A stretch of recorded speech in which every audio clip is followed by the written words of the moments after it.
Last class में हम लोग क्या पढ़ रहे थे? प्लेन मिरर के बारे में। प्लेन मिरर सबको समझ में आ गया था। प्लेन मिरर क्या होता है? ऐसा मिरर जिसका रिफ्लेक्टिंग सरफेस क्या होता है? फ्लैट होता है। ठीक है, समझ में आया था सबको? कोई डाउट था उसमें? प्लेन मिरर एक ऐसा मिरर होता है जिसका रिफ्लेक्टिंग सरफेस क्या होता है? फ्लैट होता है। और उसके बाद हम लोगों ने क्या देखा था कि प्लेन मिरर के अंदर इमेज कैसे बनता है, मतलब कि image formation in plane mirror. Plane mirror में इमेज का नेचर क्या होता है वो भी देखे थे। उसमें मैग्निफिकेशन कैसे निकालते हैं वो भी देखे थे। मैग्निफिकेशन कितना आया था? +1 आया था। ठीक है, कैसे आया था दोनों तरीके से हम लोग देखे थे। एक क्या था? Image distance by object distance का नेगेटिव साइन लेकर के किए थे। दूसरा क्या था? Height of image by height of object. दोनों केस में मैग्निफिकेशन +1 आ रहा था। कैसे आ रहा था सारा हम लोग डिस्कस कर चुके हैं। बस अब उसके बाद एक नोट करके लिख लेते हैं। नोट करके, फिर भी इतना सारा लिखने के बाद भी एक हम लोग नोट करके लिख लो सब लोग। Magnification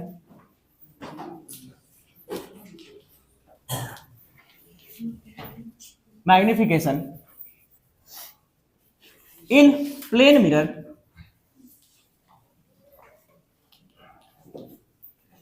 is +1। ये बात बस ध्यान रखने के लिए कि मैग्निफिकेशन जो है प्लेन मिरर में कितना होता है? +1 होता है।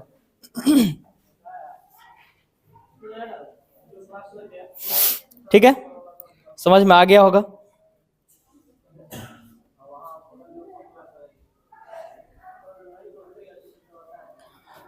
चलो, इसी के साथ अब प्लेन मिरर हो गया खत्म। अब शुरू करते हैं स्फेरिकल मिरर। स्फेरिकल मिरर के बारे में थोड़ा चर्चा करते हैं। अब थोड़ा देर तक सुनना और समझना, पेन वेन सब छोड़ दो अब। ठीक है, देखो क्लास 10th में तुम लोग पढ़े हो ऑलरेडी ये चीज कि स्फेरिकल मिरर को क्या कहते हैं? गोलीय दर्पण। ठीक है ना, स्फेरिकल मिरर को क्या कहते हैं? गोलीय दर्पण। गोलीय दर्पण के बारे में बहुत अच्छे से पढ़े होगे क्लास 10th में, बट फिर भी रिपीट करना है इसको हम लोग को 12th में एक बार, और सिलेबस में है ये। ठीक है, तो गोलीय दर्पण क्या होता था? किसी भी खोखले गोला का एक इमेज, मतलब काल्पनिक खोखला गोला हम लोग मानते थे, उसका एक भाग, ऐसा परिभाषा सब लोग याद किए होंगे क्लास 10th में। क्या याद किए थे? कि गोलीय दर्पण ऐसा दर्पण होता है जिसका परावर्तक सतह कर्व्ड होता है। कर्व मतलब वक्र होता है। वक्र मतलब, कर्व को हिंदी में वक्र ही कहते हैं, तो वक्र होता है। वक्र का मतलब क्या हुआ? सीधा नहीं होगा। जैसे प्लेन मिरर का रिफ्लेक्टिंग सरफेस क्या था? सीधा था, एकदम प्लेन था, फ्लैट था। तो स्फेरिकल मिरर का रिफ्लेक्टिंग सरफेस कैसा होगा? कर्व्ड होगा। ठीक है, जैसे स्फेरिकल मिरर का 2 टाइप होता है, सबको पता होगा, हिंदी में सबको पता होगा, अवतल दर्पण और उत्तल दर्पण। अवतल को बोलते हैं कॉनकेव, उत्तल को कहते हैं कॉन्वेक्स। तो ये जो है, ये दर्पण, ये वाला जो दर्पण था, ये दर्पण क्या है? अवतल दर्पण है। इसी को इंग्लिश में क्या कहते हैं? Concave mirror. तो ये कॉनकेव मिरर है। ठीक है, ये है कॉनकेव मिरर।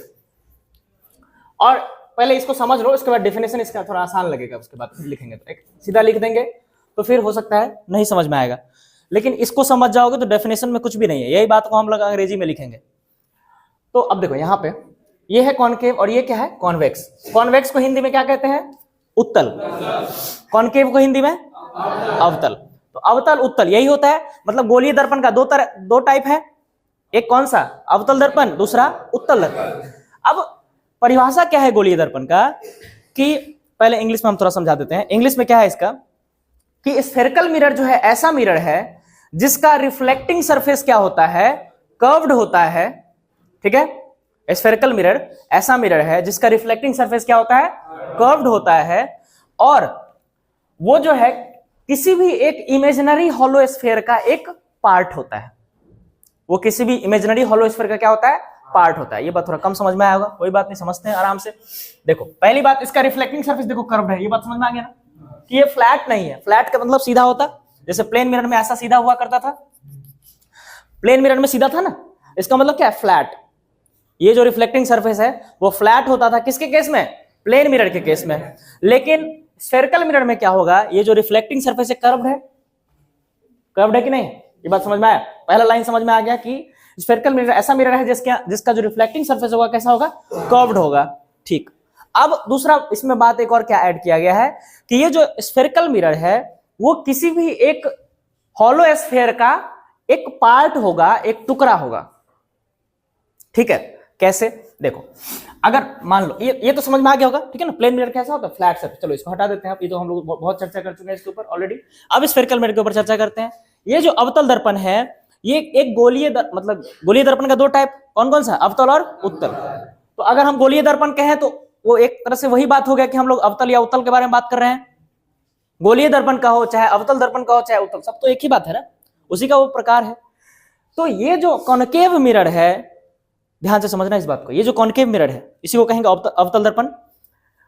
क्या हम बोल सकते हैं कि एक कोई गोला होगा जिसको काट के हम बनाए हैं? समझना ध्यान से, ये जो अवतल दर्पण, थोड़ा ये अच्छा से गोला नहीं बना, पूरा गोल। तो ये जो अवतल दर्पण है, ये दिखने से लग रहा है ना कि किसी भी गोला को काट के बनाया गया होगा। ये एक गोला है ना, गोला, उस गोला को अगर इतना काट दे तो एक हमारा कॉनकेव मिरर बन जाएगा ना, एक हमारा अवतल दर्पण बन जाएगा ना। वही है बात कि गोलीय दर्पण जो होता है वो किसी भी एक काल्पनिक खोखले गोले का एक हिस्सा होता है। ये जो डॉट डॉट करके हम लोग बना रहे हैं, ये क्या है, एक काल्पनिक है, ये वास्तविक में थोड़ी ऐसा हो रहा है। लेकिन हम ऐसा बोल सकते हैं कि अवतल दर्पण जो होगा वो किसी न किसी काल्पनिक खोखले गोले का एक हिस्सा होगा। बात समझ में आया? किसी न किसी काल्पनिक खोखले गोले का क्या होगा, हिस्सा होगा। जैसे अब इसको ले लो, इसमें भी अगर हम बनाना चाहे तो इस तरह से बना सकते हैं ना। तो ध्यान से देखेंगे तो ये उत्तल दर्पण जो है ये भी तो एक किसी न किसी खोखले गोले का टुकड़ा है। बात समझ में आया कि नहीं आया? तो हम लोग जो परिभाषा तुम लोग जो याद किए हो 10th में, बार बार याद किए होगे, याद ही हो गया होगा याद करते करते, लेकिन मतलब शायद कुछ लोग नहीं समझे होंगे। उसका मतलब क्या है कि पहला तो बात क्या हम बोले कि स्फेरिकल मिरर ऐसा मिरर है जिसका रिफ्लेक्टिंग सरफेस क्या होगा, कर्व्ड होगा। देखो कर्व्ड है, ये कर्व्ड है ना, फ्लैट नहीं है। फ्लैट होता तो कौन सा मिरर हो जाता, प्लेन मिरर। ठीक, तो कर्व्ड होगा रिफ्लेक्टिंग सरफेस। दूसरा क्या बोले हम कि वो एक किसी न किसी इमेजिनरी हॉलो स्फीयर का क्या होगा, पार्ट होगा। वो किसी न किसी इमेजिनरी हॉलो स्फीयर का क्या होगा, पार्ट होगा। बात समझ में आया कि नहीं आया? कैसे इमेजिनरी स्फीयर का पार्ट है, समझ में आया कि नहीं आया? कितने लोग आ गए ये बात समझ में? सबको आ गया लगभग, चलो बहुत अच्छी बात है। एक बार और फिर भी हम रिपीट कर देते हैं। ये जो अवतल दर्पण है, अवतल दर्पण, ये अवतल दर्पण को अगर हम देखें तो हम लोग को ऐसा दिखेगा कि ये किसी न किसी खोखले गोले को काट के बनाया गया होगा। ठीक है, इसी तरह से ये जो उत्तल दर्पण है इसको अगर हम देखें तो ये भी किसी न किसी खोखले गोले को काट के बनाया गया होगा। ठीक है, तो इसीलिए बोला जाता है कि कॉनकेव मिरर या कॉन्वेक्स मिरर ऐसा मिरर है जो किसी न किसी इमेजिनरी हॉलो स्फीयर का एक टुकड़ा है। उसी बात को अब हिंदी में हम समझाते हैं। अब इसका डेफिनेशन लिखते हैं। ठीक है, चलो अब लिखो इसके अंदर, पहले अब हेडिंग डालो स्फेरिकल मिरर।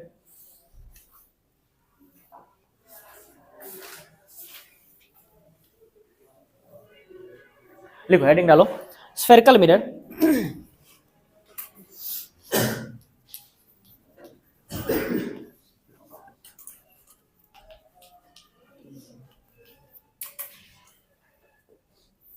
लिखो इसमें the mirror which has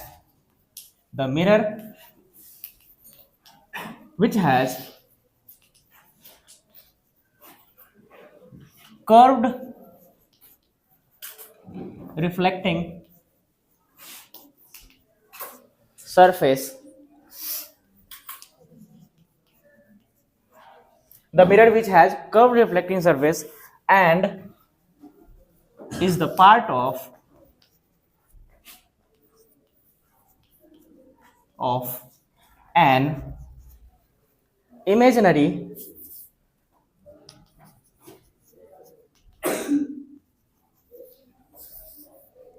hollow sphere. The mirror which has curved reflection and is the part of an imaginary hollow sphere is called as spherical mirror. Is called as spherical mirror.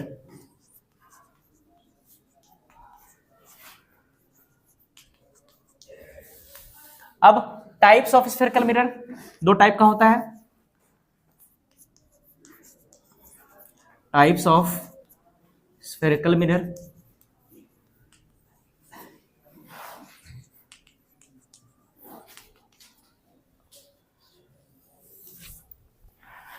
इसमें क्या लिखेंगे, there are two types of spherical mirror. There are two types of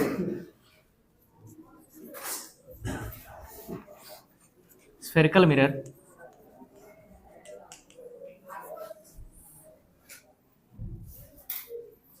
their are two types of spherical mirror, है ना। उसमें पहला क्या होगा, concave mirror,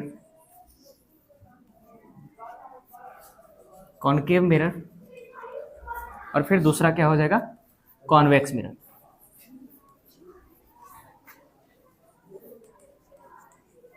ठीक, लिखो यहां तक जल्दी में।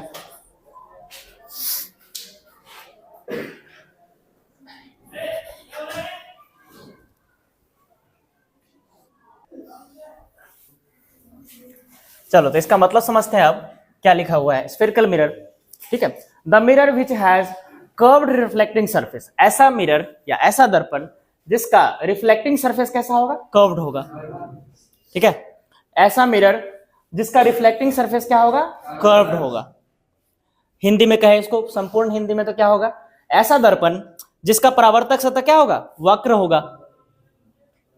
समझ गए, ऐसा दर्पण जिसका परावर्तक सतह क्या होगा, वक्र होगा। इंग्लिश में करते हैं अब, ऐसा मिरर जिसका रिफ्लेक्टिंग सरफेस क्या होगा, कर्व्ड होगा, and is the part of an imaginary hollow sphere, और वो क्या होगा, एक काल्पनिक खोखले गोले का एक हिस्सा होगा।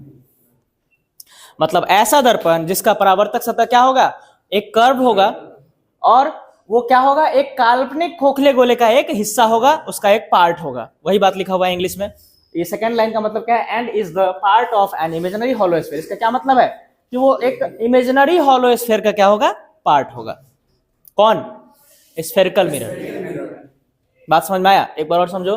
ऐसा मिरर जिसका रिफ्लेक्टिंग सरफेस क्या होगा, कर्व्ड होगा, और वो एक इमेजिनरी हॉलो स्फीयर का एक पार्ट होगा, तो ऐसे मिरर को क्या कहते हैं, स्फेरिकल मिरर कहते हैं।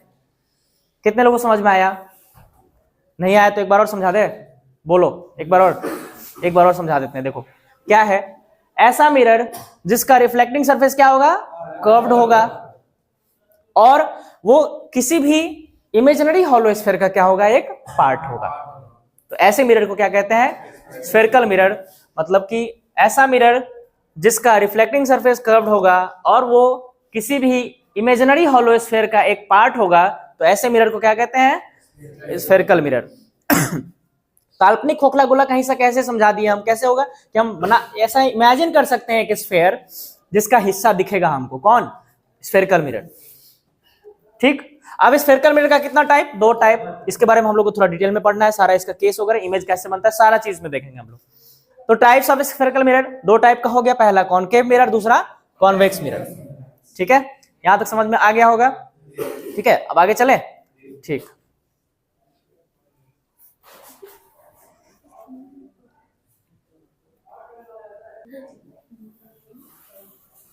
चलो तब आगे चलते हैं। अब हमारे पास है टाइप्स ऑफ स्फेरिकल मिरर। कितने टाइप का है, दो टाइप का। एक का नाम क्या है, कॉनकेव मिरर, दूसरा का नाम क्या है, कॉन्वेक्स मिरर। कॉनकेव मिरर के हम लोग कॉनकेव मिरर के बारे में हम लोगों को थोड़ा ज्यादा पढ़ना है, क्योंकि उसमें ज्यादा केस है, ज्यादा उसका यूजेज भी है। कॉन्वेक्स मिरर में कम ही उसका एप्लीकेशंस है। तो पहले हम लोग शुरू करते हैं कॉनकेव मिरर। लिखो सब लोग, पहला कॉनकेव मिरर।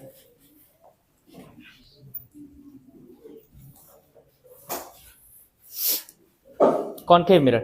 अब कॉनकेव मिरर क्या होगा, सब लोग देखे हो क्लास 10th में, अवतल दर्पण कहते हैं इसको हिंदी में। और कैसा दिखता है, अभी थोड़ा देर पहले भी बताया, ऐसा दिखेगा, होगा ना, ऐसा होगा, ऐसा। अच्छा, पीछे की तरफ से जो ऐसे डैश डैश हम लोग बनाते हैं, इसका मतलब क्या है, पीछे से पॉलिश्ड है पूरा, मतलब पेंटिंग किया गया है। पीछे की तरफ रिफ्लेक्टिंग सरफेस नहीं है, रिफ्लेक्टिंग सरफेस इधर की तरफ है। मतलब इमेज किधर से बनेगा, इधर से, उधर से नहीं बनेगा, इसका मतलब ये है। ठीक है, अब इसका अगर परिभाषा लिखे हम तो क्या होगा, पहली बात तो ये कि ये क्या है, स्फेरिकल मिरर का एक टाइप है ना।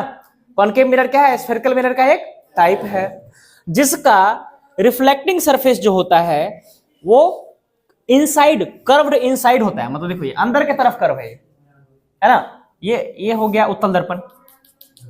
ये कर्व जो है बाहर की तरफ से है, मतलब कर्व्ड आउटवर्ड हो गया ये, और इसको क्या कहेंगे, कर्व्ड इनवर्ड, मतलब इनसाइड। बात समझ में आया, ये कर्व क्या है, इनसाइड, और ये कर्व क्या है, आउटसाइड। मतलब कि ये जो कर्व है, मतलब ऐसे समझो इसको, और दूसरा तरीके से अगर आप समझना चाहें तो ये कर्व है, और इस कर्व का जो अंदर वाला पार्ट होगा, अंदर वाला पार्ट, तो अंदर वाले पार्ट पे क्या होगा, रिफ्लेक्शन होगा इसमें।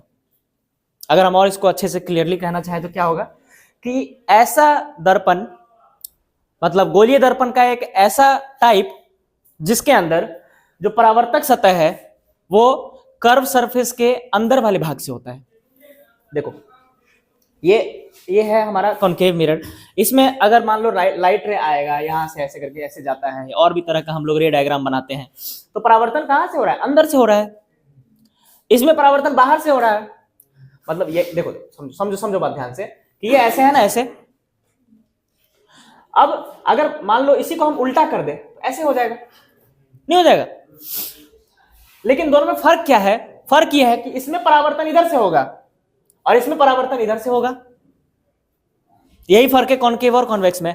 दिखने में तो दोनों एक जैसा है, दोनों को उल्टा कर दो तो, लेकिन फर्क यह है कि इसका पीछे वाला हिस्सा जो है वो पॉलिश्ड है, पेंटेड है, इसका भी पीछे वाला पेंटेड है, लेकिन दोनों का शेप में अंतर है। दोनों में परावर्तन हो रहा है। इसमें परावर्तन हो रहा है कर्व के अंदर वाले पार्ट से, इसमें परावर्तन हो रहा है कर्व के बाहर वाले पार्ट से। बात समझ में आया? यही फर्क है। क्या फर्क है कि कॉनकेव मिरर जो है, ये कॉनकेव मिरर, ये पहली बात तो ये स्फेरिकल मिरर का एक टाइप होगा, और इसका जो रिफ्लेक्टिंग सरफेस होगा, उसका जो रिफ्लेक्टिंग सरफेस होगा वो क्या होगा? अंदर वाले पार्ट से होगा। मतलब ये जो कर्व है, कर्व के अंदर वाले पार्ट से रिफ्लेक्शन होगा, इसमें कर्व के बाहर वाले पार्ट से होगा। देखो इस कर्व का अंदर वाला पार्ट कौन सा है? ये वाला है। बाहर वाला पार्ट ये है, तो इसमें परावर्तन तो ऐसे होता है ना। तो इसलिए ये हो गया कॉन्वेक्स मिरर, जिसमें परावर्तन क्या होगा? बाहर वाले पार्ट से होगा।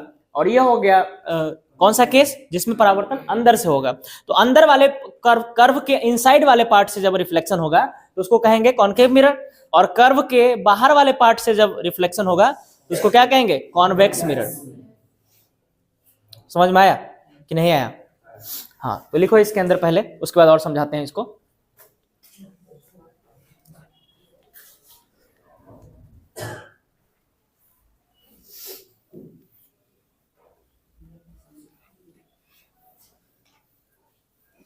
लिखो इसके अंदर, the type of spherical mirror, the type of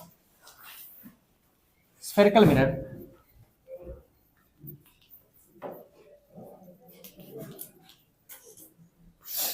whose reflecting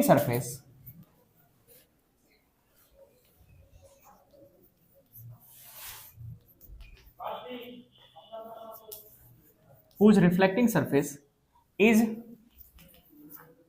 curved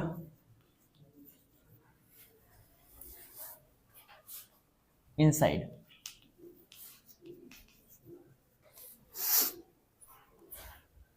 is called as concave mirror.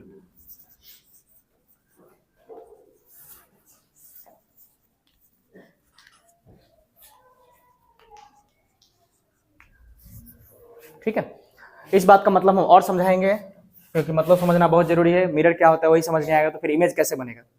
ठीक है ना। तो इमेज पहले बनाने के लिए हम लोग को मिरर के बारे में अच्छे से नॉलेज होना चाहिए, उसके बाद ही हम लोग इमेज फॉर्मेशन के बारे में बात करते हैं। अच्छा, कॉनकेव मिरर को कन्वर्जिंग मिरर भी कहा जाता है। कॉनकेव मिरर को कन्वर्जिंग मिरर भी कहा जाता है। ठीक है, तो लिखेंगे क्या? Concave mirror is also called as, ये कुछ नहीं, बस नाम याद रखना है इसको, कि कहीं पे अगर कन्वर्जिंग मिरर लिखा हुआ है तो मतलब समझ में आ जाना चाहिए कि अच्छा ये कॉनकेव मिरर के बारे में बात कर रहा है। Concave mirror is also called as, concave mirror is also called as converging mirror.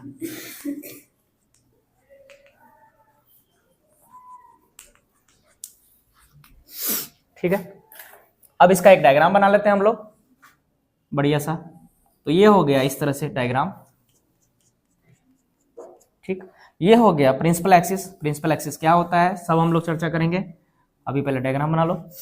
ये हो गया पोल, यहाँ पे सेंटर में मिरर का जो सेंटर होता है उसको हम लोग क्या कहते हैं? पोल कहते हैं। तो यहाँ पे पी, पोल को पी से डिनोट किया जाता है। और उसके बाद यहाँ पे क्या होता है? फोकस। तो फोकस को स्मॉल एफ से दिखाते हैं, यानी कैपिटल एफ से दिखाते हैं। फोकल लेंथ को दिखाते हैं स्मॉल एफ से। तो इसको यहाँ पे मान लेते हैं हम, यहाँ पे फोकस है, और यहाँ पे क्या होगा? सेंटर ऑफ कर्वेचर, जिसको हिंदी में क्या कहते हैं? वक्रता केंद्र। वक्रता केंद्र, वक्र त्रिज्या, सब तुम लोग पढ़े होंगे 10th में हिंदी में, बिहार बोर्ड में। तो वही बात है, इस तरह से जो डायग्राम बन गया, किसका बन गया? कॉनकेव मिरर का। ठीक है, बना लो सब लोग जल्दी में। इसी को थोड़ा सा चेंज करेंगे तो कॉन्वेक्स मिरर हो जाएगा, जल्दी से।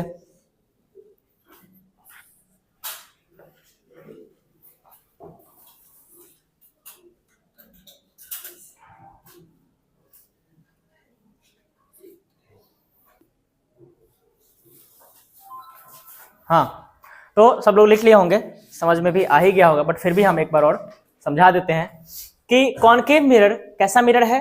The type of spherical mirror, ये जो है स्फेरिकल मिरर का एक टाइप है, हुज रिफ्लेक्टिंग सरफेस, जिसका परावर्तक सतह इज कर्व्ड इनसाइड, जो अंदर के तरफ कर्व्ड होता है। बात समझ में आया? जिसका रिफ्लेक्टिंग सरफेस जो होगा अंदर की तरफ कर्व्ड होगा, मतलब परावर्तन जो होगा वो यहां से होगा, बाहर की तरफ जो है पेंटेड होगा, पॉलिश्ड होगा। पॉलिश मतलब पॉलिश नहीं, पेंटेड बोला जाता है उसको। पॉलिश जो है वो तो रिफ्लेक्टिंग सरफेस पॉलिश होता है और पीछे वाला जो होता है वो पेंटेड होता है। तुम लोग कोई भी समतल दर्पण सबके घर में होगा, जिसमें तुम लोग आईना देखते हो, मतलब शक्ल देखते हो आईने में, तो उसके पीछे में पेंट होता है ना, पेंटेड रहता है।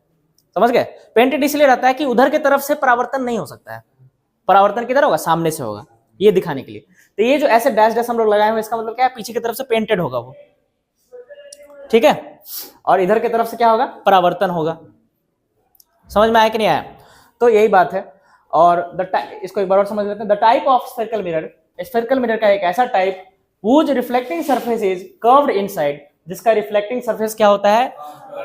कर्व्ड होता है इनसाइड, मतलब अंदर की तरफ कर्व्ड होगा।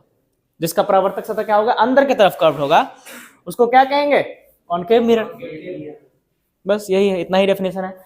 स्फेरिकल मिरर का ऐसा टाइप जिसका रिफ्लेक्टिंग सरफेस कर्व्ड इनसाइड, मतलब अंदर की तरफ कर्व्ड होता है, उसको क्या कहेंगे? कॉनकेव मिरर कहेंगे। कॉनकेव मिरर को कन्वर्जिंग मिरर भी कहा जाता है, यही बात लिखा हुआ है अंग्रेजी में। Concave mirror is also called as converging mirror. समझ में आ गया? पक्का? अब आगे चले। अगला क्या है? दूसरा कॉन्वेक्स मिरर। देखो इसमें थोड़ा सा हम चेंज करेंगे, बस सब कुछ सेम है, इसलिए हम यहीं पे चेंज कर देते हैं। दूसरा नंबर लिखो तुम लोग अब, और दूसरा नंबर में क्या लिखना है? Convex mirror. डेफिनेशन पूरा लगभग सेम ही है, बस थोड़ा सा चेंज होगा। कॉन्वेक्स मिरर और कॉन्वेक्स मिरर में बस क्या फर्क होगा? यहाँ पे कर्व्ड आउटसाइड हो जाएगा, बाकी पूरा सेम रहेगा। यहाँ पे क्या हो जाएगा? Outside, curved outside. और कन्वर्जिंग नहीं, इसको डाइवर्जिंग कहते हैं। किसको? कॉन्वेक्स को। Is called as convex mirror. Convex mirror. और यहां पे हो जाएगा convex mirror is also called as diverging mirror.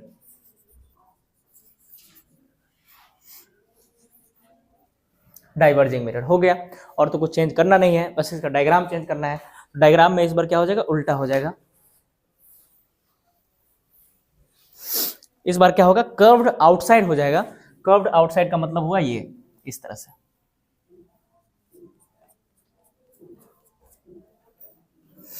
ठीक है, और यहां पे ऐसे आ जाएगा। यहां पे फिर से अगेन यहां पे क्या होगा? Centre of the mirror is called as pole. यहां पे पोल हो जाएगा, और यहां पे हो जाएगा फोकस, और फोकस को हम लोग कैपिटल एफ से दिखाते हैं,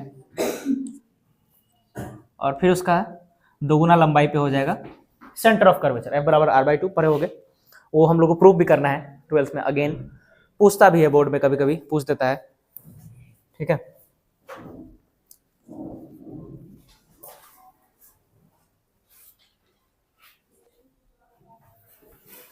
चलो तो सब लोग लिख लिए होंगे। और कॉन्वेक्स मिरर के बारे में देखते हैं, इसका परिभाषा वगैरह सब कुछ सब लोग लिख लिए हैं। कॉन्वेक्स मिरर क्या है? The type of spherical mirror whose reflecting surface is curved outside, मतलब स्फेरिकल मिरर का ऐसा टाइप जिसका रिफ्लेक्टिंग सरफेस क्या होता है? बाहर की तरफ कर्व्ड होता है, उसको क्या कहते हैं? Convex mirror. Convex mirror is also called as diverging mirror. Convex mirror को डाइवर्जिंग मिरर भी कहा जाता है। समझ गए? इसका दूसरा नाम है, कहीं कहीं लिखा रहता है डाइवर्जिंग मिरर, तो उसका मतलब समझ में आ जाना चाहिए कि किसका बात हो रहा है? कॉन्वेक्स मिरर का बात हो रहा है। ठीक है, कॉन्वेक्स मिरर का कैसे बनता है? ऐसे करके कर्व्ड आउटसाइड। देखो ये कर्व्ड आउटसाइड की तरफ से इसका रिफ्लेक्टिंग सरफेस, क्योंकि परावर्तन होगा तो यहां से होगा, रिफ्लेक्शन होगा तो यहां से होगा, तो क्या होगा? रिफ्लेक्टिंग सरफेस कर्व्ड आउटसाइड हो गया। वही बात लिखा हुआ है यहाँ पे कि the type of spherical mirror, spherical mirror का ऐसा type whose reflecting surface is curved outside, जिसका रिफ्लेक्टिंग सरफेस क्या होता है? बाहर की तरफ कर्व्ड होता है, उसको क्या कहते हैं, कॉन्वेक्स मिरर। कॉन्वेक्स मिरर का दूसरा नाम क्या है, डाइवर्जिंग मिरर। इसका ये फिगर भी हम लोग सब लोग बना लिए हैं।